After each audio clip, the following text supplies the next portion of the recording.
मैं कर्नाटक से आता हूं, जहां पर हमारी भाषा कन्नड़ होती है और मुझे यहां पर आपको संबोधित करने में थोड़ा अपने शब्दों में थोड़ा सा व्यत्यास भी हो सकता है, लेकिन उतना तो गड़बड़ी मैं नहीं करूंगा जितना हमारे नेता लोग दूसरे करते हैं। मैं पूरी कोशिश करूंगा कि अपनी बात को बताने का और भारत जोड़ो यात्रा जो राहुल गांधी जी ने इस देश में शुरू किया, कन्याकुमारी से लेकर कश्मीर तक उनका जाने का जो इरादा तय करके रास्ते पे निकले, वो अब तक 3120 किलोमीटर उन्होंने कंप्लीट किया है। देश में ऐसे कम लोग होते हैं, वो भी खासकर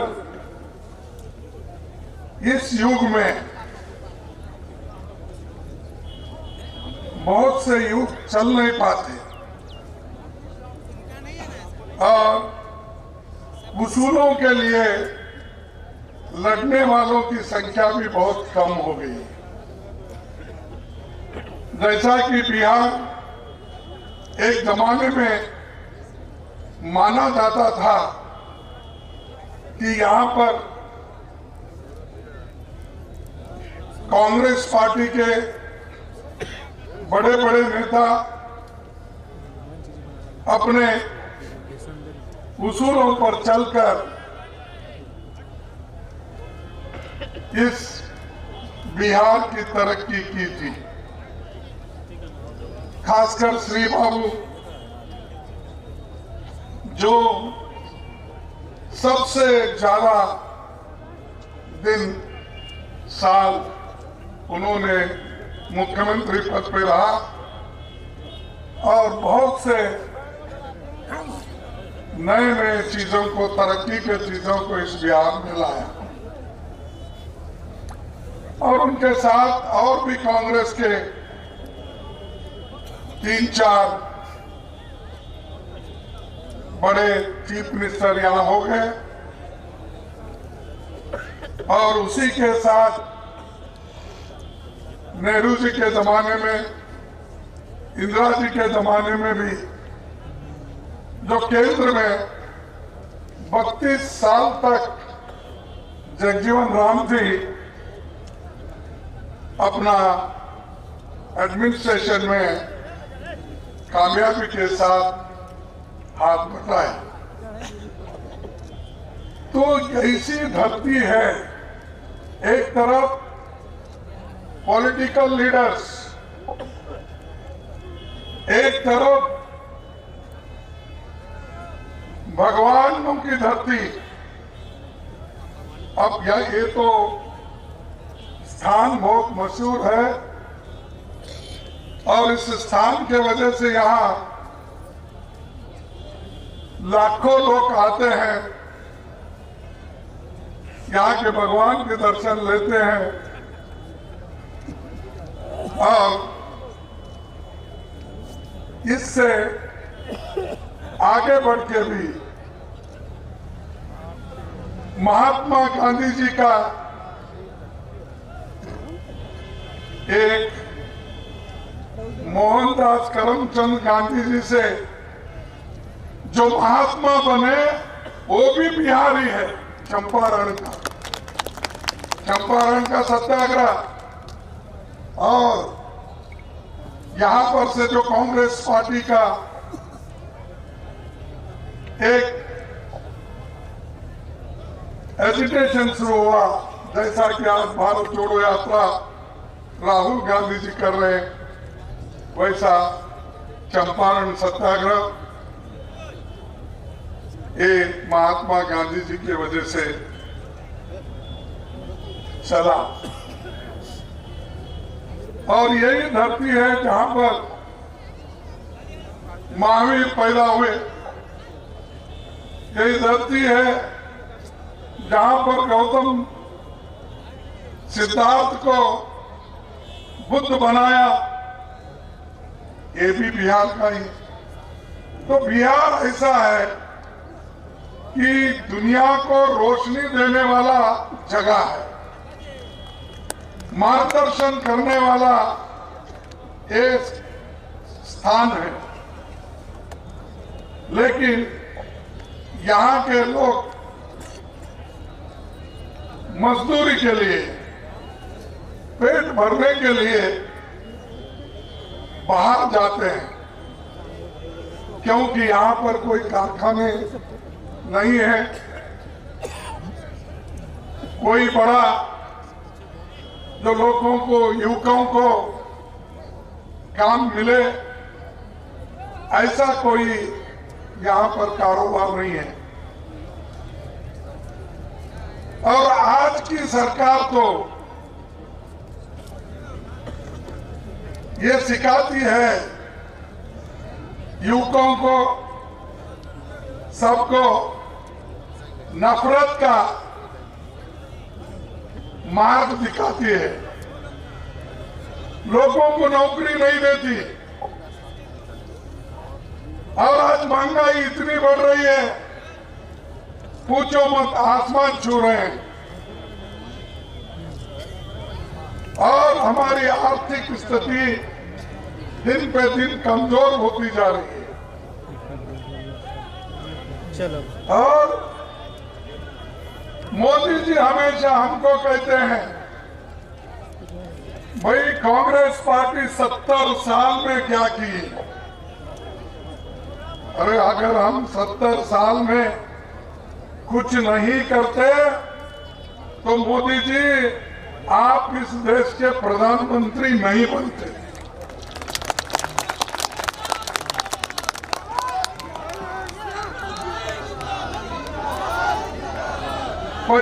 पचास 60 गाड़ियां लेके जो आज घूम रहे हो, ये कांग्रेस की देन है।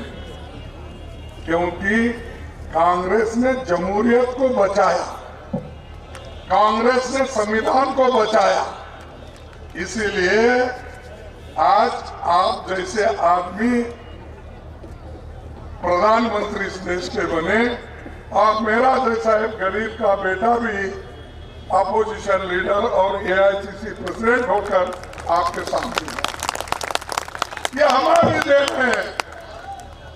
आप कुछ नहीं किए, आप ना आज देश को आजादी दिलाए, आप देश के लिए लड़े नहीं, आपके कोई आदमी जेल नहीं गया, आपका आदमी कहीं ब्रिटिश के खिलाफ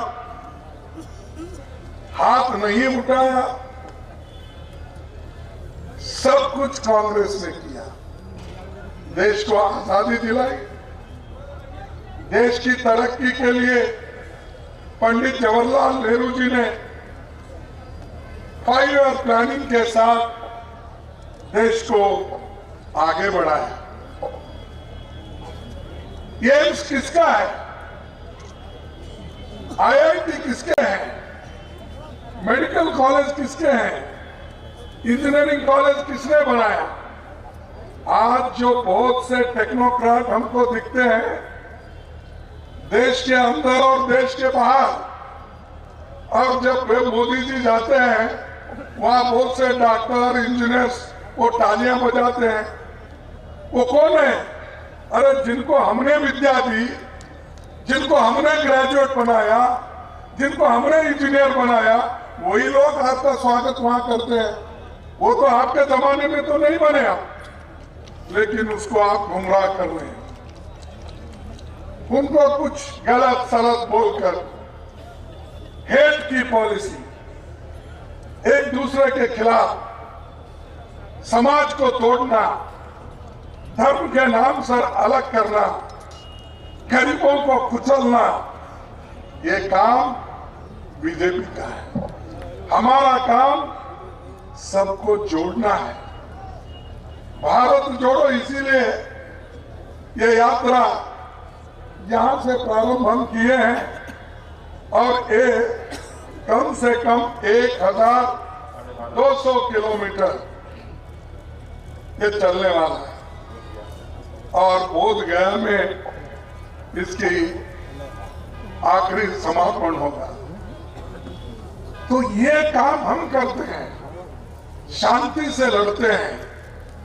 लोगों को आज उनके जो तकलीफात हैं, आज जो इतनी बेरोजगारी है, महंगाई है, ये आवाज कांग्रेस पार्टी उठा रही है। लेकिन बीजेपी हमेशा झगड़ा लगाने की कोशिश करते हैं, कुछ ना कुछ। अरे हम अगर जिंदा रहे तो ही आगे बढ़ेंगे ना। पेट भर गया तो ही भगवान की भी पूजा याद आती है, पेट खाली तो भगवान भी याद नहीं आता। क्योंकि हमेशा आदमी जिंदा रहने के लिए खाना खाना जरूरी है ना, पानी पीना जरूरी है या नहीं है? तो जब खाना खाना जरूरी है, पानी पीना जरूरी है, जिंदा रहना जरूरी है, तो भाई हाथ को नौकरी तो दो जिंदा रहने के लिए।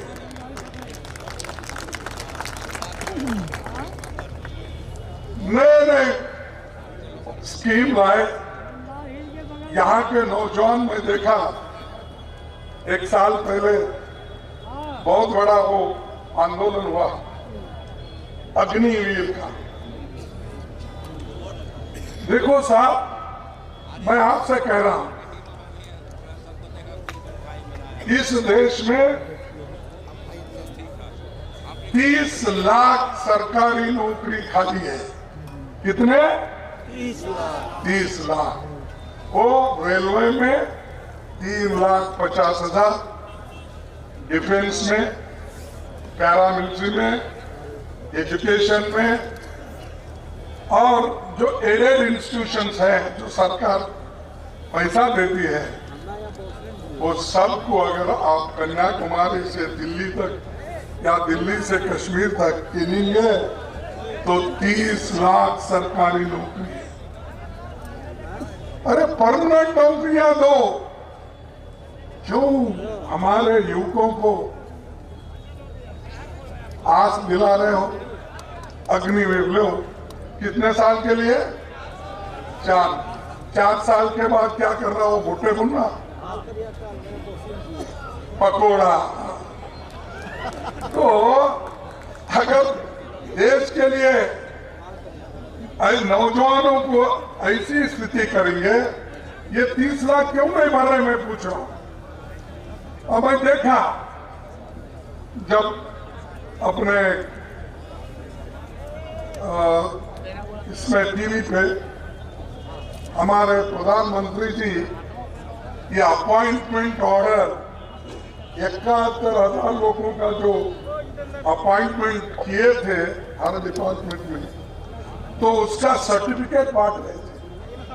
अरे भाई, अपॉइंटमेंट तो अंडर सेक्रेटरी करके भेजता है, सेक्शन ऑफिसर करके भेजता है, वो प्राइम मिनिस्टर देने की क्या आवश्यकता है? ऐसा तो हर साल लाखों वैकेंसीज आते हैं, लाखों वैकेंसीज भर्ती होते हैं, कोई प्राइम मिनिस्टर ऐसा नहीं किया। बेंगलुरु में आते हैं 71,000, दिल्ली में आते हैं 75,000, ये बांटते जा रहे सर्टिफिकेट। ये सर्टिफिकेट बांटने वालों को मैं याद दिलाना चाहता हूं।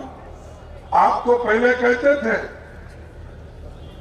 हर साल अगर आप मुझे चुन के लाएंगे तो मैं हर साल 2 करोड़ नौकरियां दूंगा। कितने? 2 करोड़। मिला क्या आपको? नहीं मिला। नहीं। मैं समझा बिहार लोग लड़ाकू है, यहाँ पर लड़के लिए होंगे समझा था। हम कर्नाटक में तो नहीं मिला हमको, आपको तो मिला समझा था। नहीं मिला। फिर उसके बाद बोले मुझे चुन के लाओ, मैं गरीब आदमी हूं और मुझे चुन के अगर लाएंगे तो विदेश में जो काला धन है वो लाकर 15-15 लाख आपके जोब में डालूंगा, हर घर को दूंगा। दिए नहीं। फिर अब आप बोलिए क्या मोदी साहब झूठे हैं क्या हम झूठे हैं?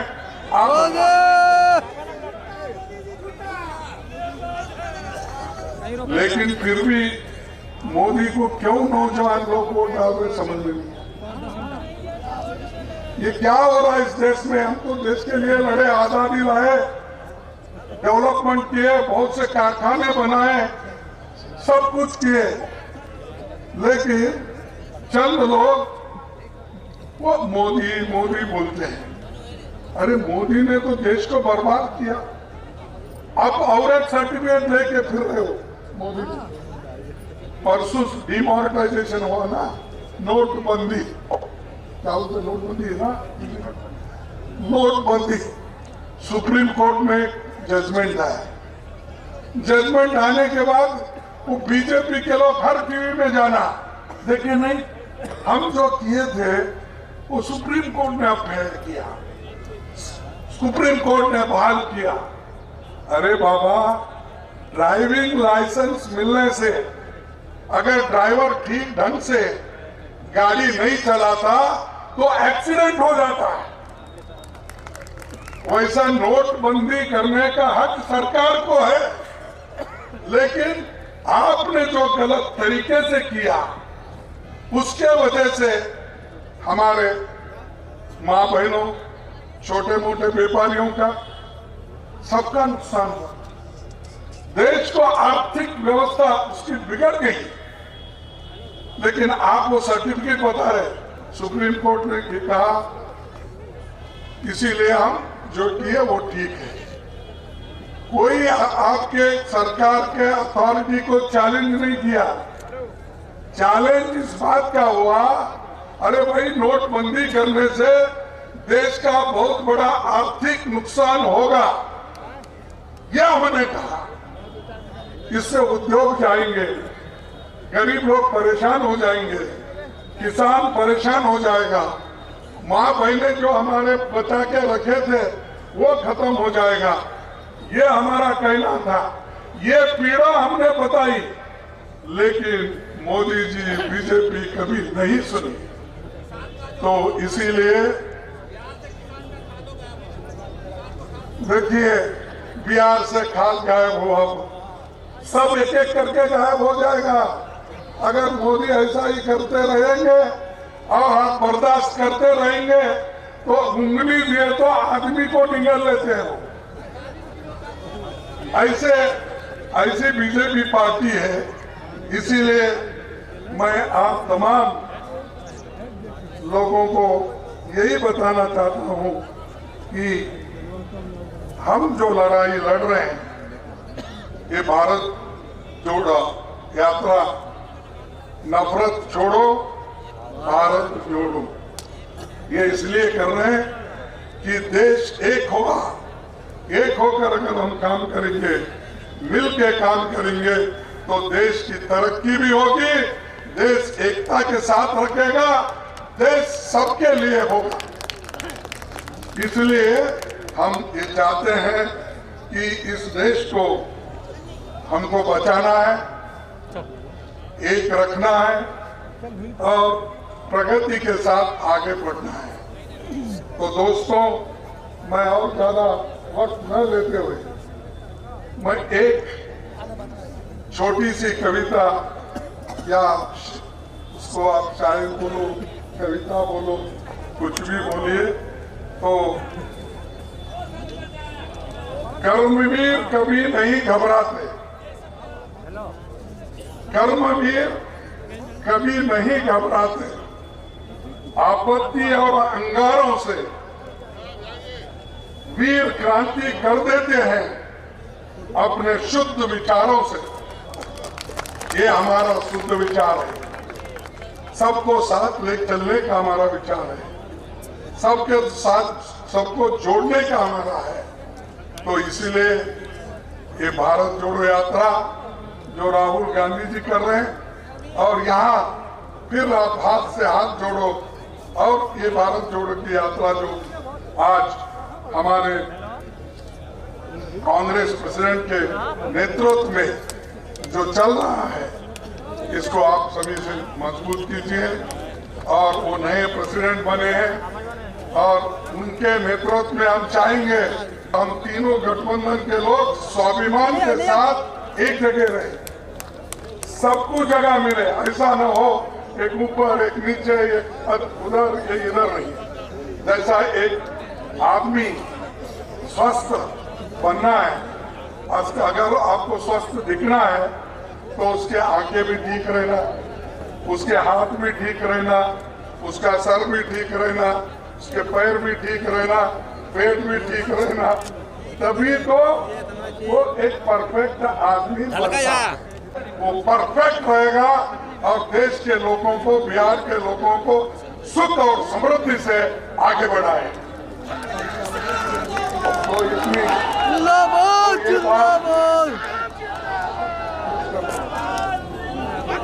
ये बात कहते हुए मैं आप सभी को धन्यवाद देता हूँ। जय कांग्रेस, जय हिंद।